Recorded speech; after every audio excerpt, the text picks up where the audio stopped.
depression and anxiety. I think we've always known about this, but certainly the conflicts of the last 15 years or so have taught us a great deal. And I think the Invictus Games brought that to the fore for the city of Toronto and for Canadians. That the injuries are not always ones that you can see. It's not just a missing limb or a scar. It's something that people can carry with them for their entire lives. And it's fascinating too. We had Michael Burns in here this week because Invictus released some poll numbers about the visibility and also the awareness about soldiers returning back with injuries, and how Invictus, because they've been really doing this poll on a rolling basis for the past year, and how so many more Canadians, so many more Torontonians were aware and more understanding of wounded soldiers coming back and coming back into society. Really, it's really done something remarkable, hasn't it? It has, absolutely, and it's interesting. The Canadian Armed Forces has been aware of the challenges of this, and it's interesting because I think the Canadian Armed Forces is leading the way in terms of how much we talk about mental health on a daily basis amongst ourselves. That it's tackling the issue of the stigma and really professionally and maturely talking about mental health as a part of what we need to be able to do, not only for the care of our veterans, but also for operational readiness. It's absolutely critical. As we continue to watch the laying of the wreaths followed by the blessing, we'd be remiss when we pick up on Invictus and not talk about Prince Harry. And you were saying to me while we've been watching here, and we're sort of briefly off camera discussing this, Prince Harry brings a lot of credibility to Invictus and to soldiers based on his own service. Yeah, absolutely. Veterans are veterans and soldiers are soldiers, and when somebody with the kind of credibility, experience, and resume that His Royal Highness has is absolutely critical in connecting with soldiers and speaking the language of the profession of arms. It's absolutely fantastic. Okay, and I think they're just asking the crowd to stand and listen to God Save the Queen, so we will listen in as well.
As we see here now, the color parties are marching off. This effectively is the end of the sort of formal part of the ceremony down at the Old City Hall Cenotaph this morning.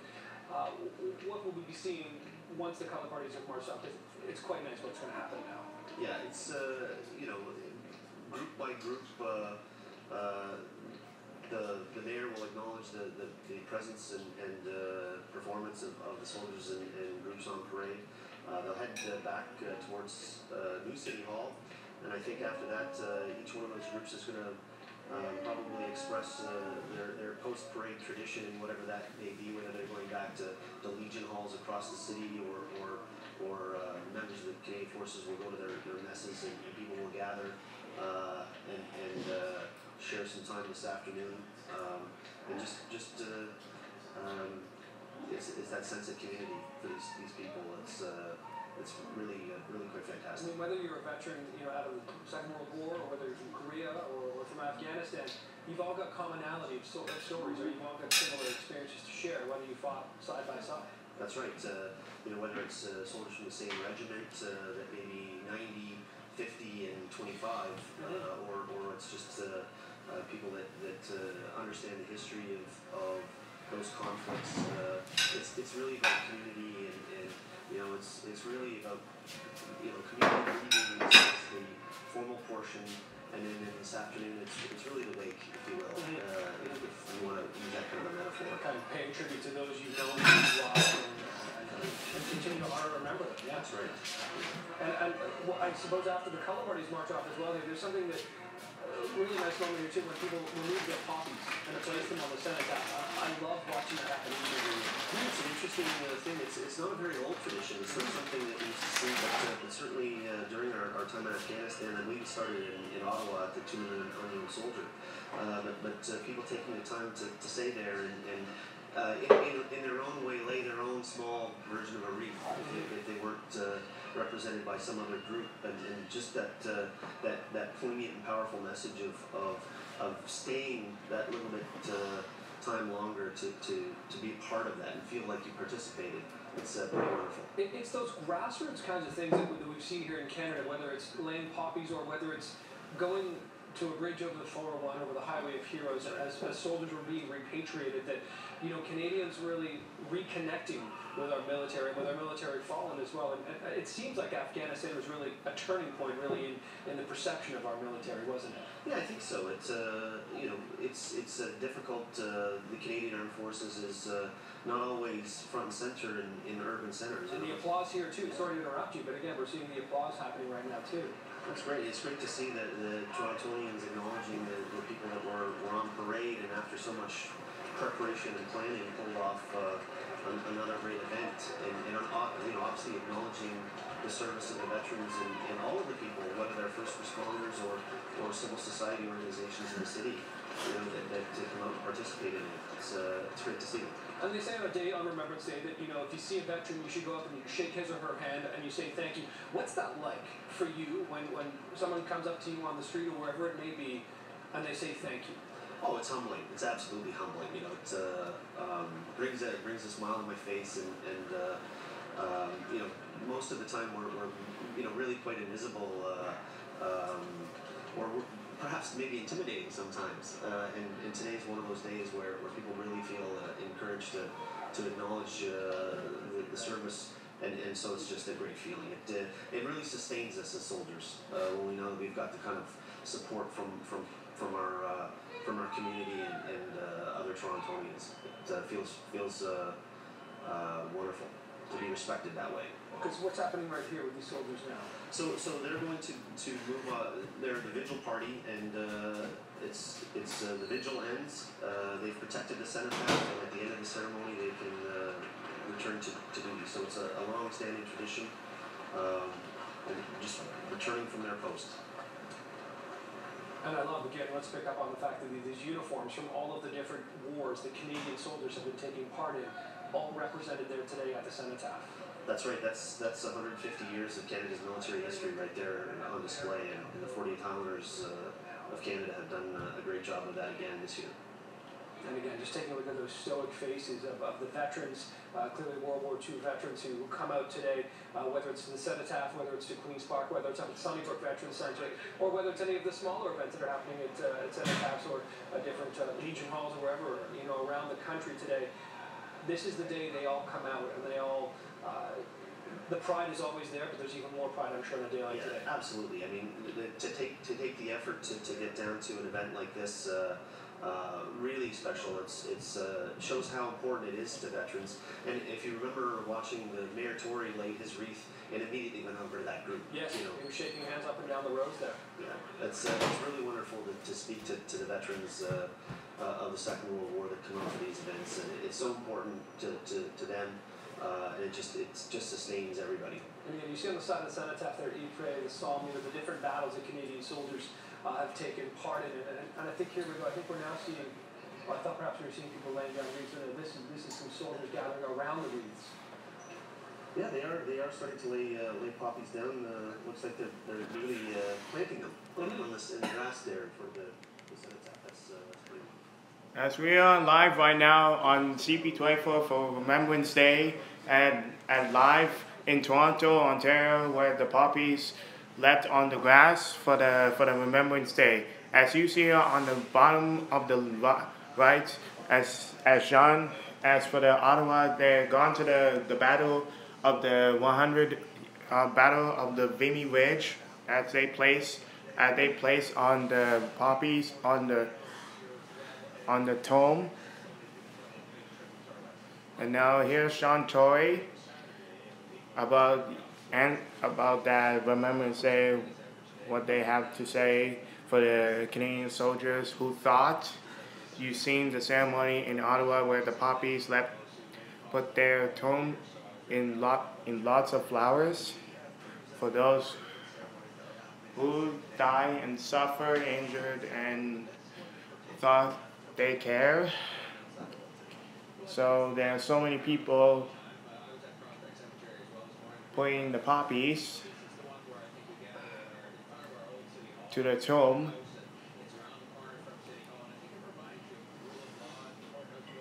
They fought the battle in World War I and II.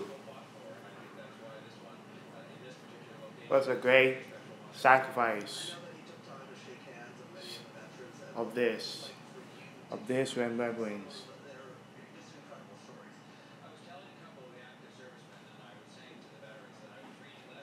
For those who lost during the battlefield.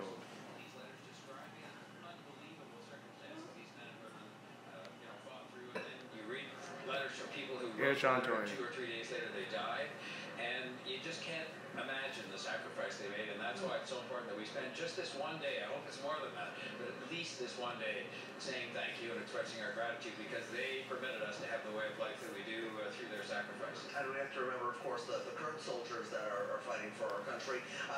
Nick Dixon, who's anchoring our coverage of this, was saying that it's a very special moment when he sees the folks take off their poppies and place them at the bottom of the cenotaph. What's that like for you to see? Well, it is, because that is, average servicemen and women and average citizens taking off their poppies and putting it here on the cenotaph, and I think that is, more meaningful in its own way than those of us who have official capacities doing that. That's important that we, on behalf of City Council or on behalf of whoever else, do that, but to see average citizens and serving men and women doing that, I think is indicative of how important it is for them to be here, but it's also important for us as people, to be able to say thank you.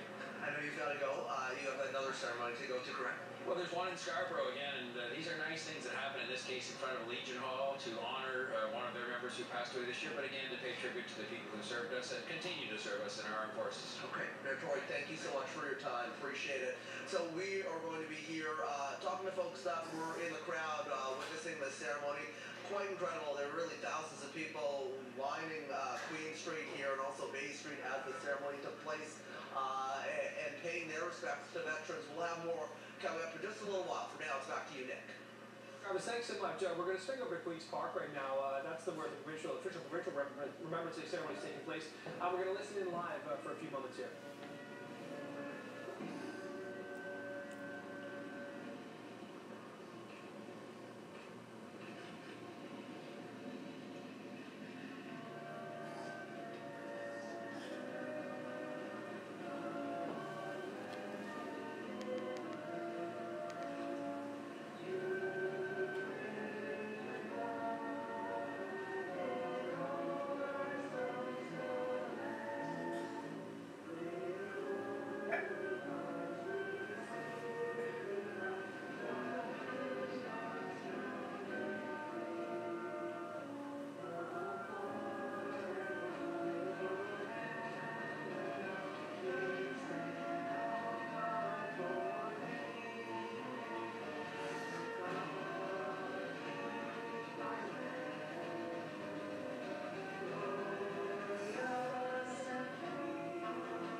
to strike 12, and we're down at Queen's Park there. We also have our artist Carrie in there. She's been taking in the ceremony there. Arta, good morning to you before we get to the noon hour. What are you seeing and who are you speaking to right now? Well, right now we are just waiting for the ceremony to complete. This is actually the very end of the ceremony. We just heard God Save the Queen and O Canada being sung. Earlier we did have a chance to hear from the Honourable Kathleen Wynne, Premier of Ontario, and also Honorary Lieutenant General Richard Romer. This is a ceremony to honour those who fought and died for freedom in past wars, and to all of those who are serving our country today. There was prayers, also 2 minutes of silence, and the playing of Last Post. Let's listen in.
And as the clock is going to strike 12 with me right now is Dawn. Dawn, we've been listening to today's ceremony and remembering. Tell us what it means for you to be here today. It really is an honor and a privilege to be here today. I've had family, multi-generational family. I lost a great uncle. I have an aunt and uncle who came home and taught me about what they went through and some of the sacrifices that I would have had no clue that they experienced. And I currently have actively cousins who are serving right now. Why is it important for us to remember? I think it's important for us to remember because we need to understand what people gave, why we have such a great life right now, why it's important to work globally and understand what's going on in other countries so that we can try and avoid conflict in the future. Do you try to come to Queen's Park for this ceremony every year? I try and go to a ceremony no matter where I am. I've been to small community ceremonies where we hear the names of the individuals and you're standing side by side by family members who lost those individuals. And this is the first time I've actually come to Queen's Park. I always thought it would be too big, but this is lovely. Thank you so much. Appreciate it. So that's Dawn, who has been standing here and watching the entire ceremony unfold before us. Now, this is the Ontario Veterans Memorial, where we're standing in front of. I'm going to send it back to you in the newsroom. Arta, thank you so much. In that Veterans Memorial, I'm sure, Colonel Hobbs, you've been there. We're actually going to go to Sunnybrook right now. Of course, that's where they, plant all those flags, and the ceremony there is continuing this afternoon. Let's listen in there. And the challenges that you have overcome. I am proud to be a part of a program that is developing the next generation of knowledgeable and respectful leaders, and of a movement that has historical ties to the Canadian Armed Forces and to the brave men and women standing before me here today. Thank you.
will now conclude our cenotaph service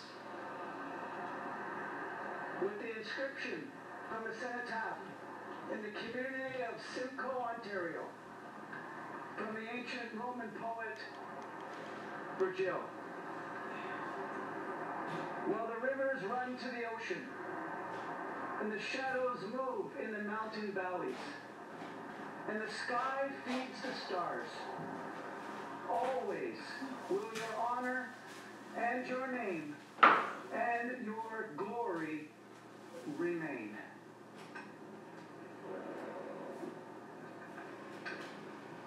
Honored veterans, ladies and gentlemen, this does conclude our cenotaph service for this November 11th. Thank you so much for joining us and supporting our veterans. And veterans, thank you for your service, for your commitment. You are invited to leave your copy at one of the empty wreaths as to my left. Thank you all for joining us. Our service has ended.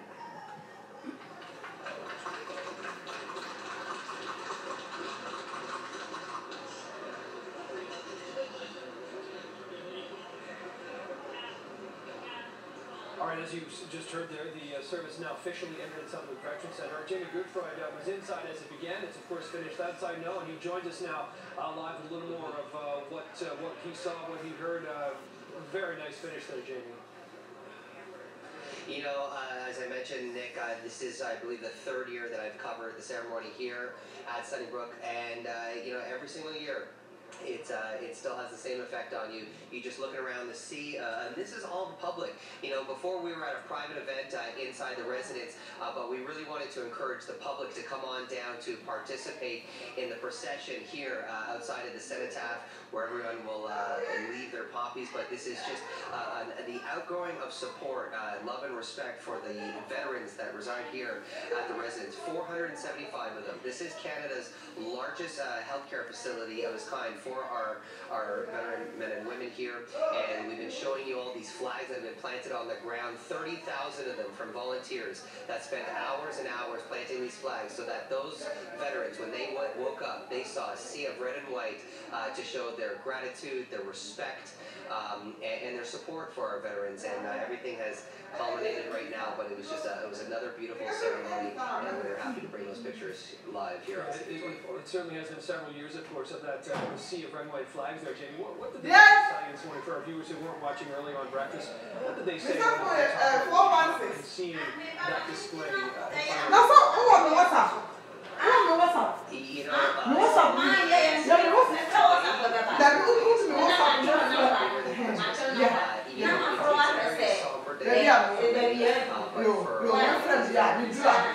they're happy about today because not only do they see the sea of red and white from Operation Raise a Flag, by the way, you can make a donation that Raise a Flag. Where did Daddy put my key? But it's the fact that the younger generation still continues to acknowledge the sacrifices that they made throughout previous conflicts, and the fact that we still acknowledge them and are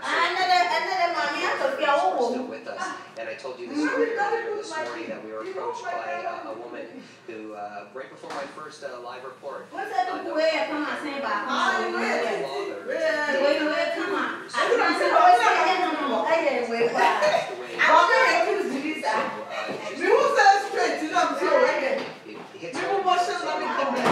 that the average age here is 94, and you know, a lot of the veterans are aging, and today we unfortunately lost another World War II veteran, Ted Davis. But tell me about now.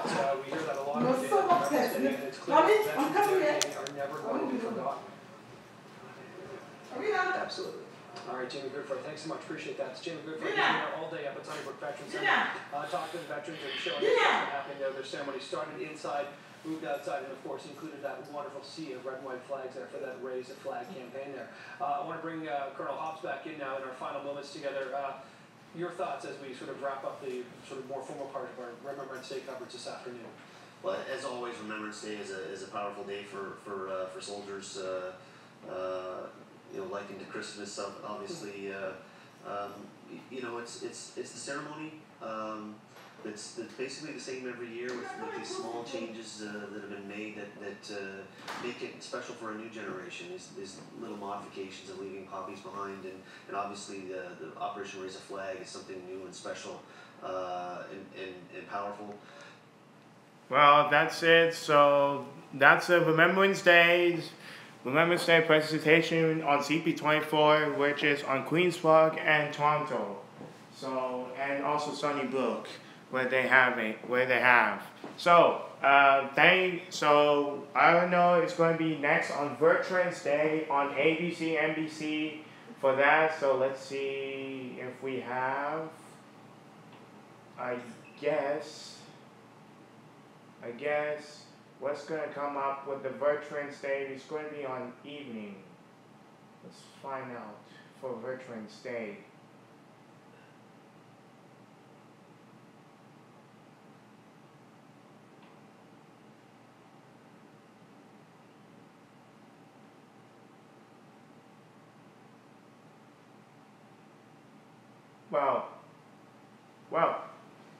There's no Veterans Day, so it's just a commercial and stuff. So we're still on lives for the Toronto members. So if there's anything say, so let's list. So it says here. So that's it. So just a Remembrance Day presentation live. So thank you guys for watching this Remembrance Day presentation. As always, this has been News432Channel, this live event for Remembrance Day 2017. I'm your anchor, Kwabena Agyemang, say very well, good day, good night for President, and your legacy in your nation. And also, one more thing, Taylor Swift Reputation is out now. So, for United States of America, buy it today. Taylor Swift Reputation is out now. So, go to Target, go to Walmart, go to Taylor Swift online and get it, and also Walmart for exclusive 2 magazines, the Reputation magazine Volume 1 and Volume 2.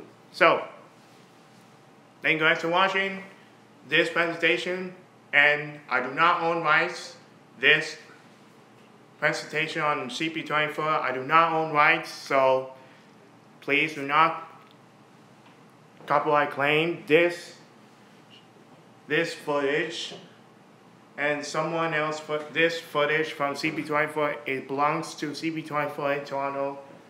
I do not own rights on purpose. So that's all I have to say. Thank you for watching.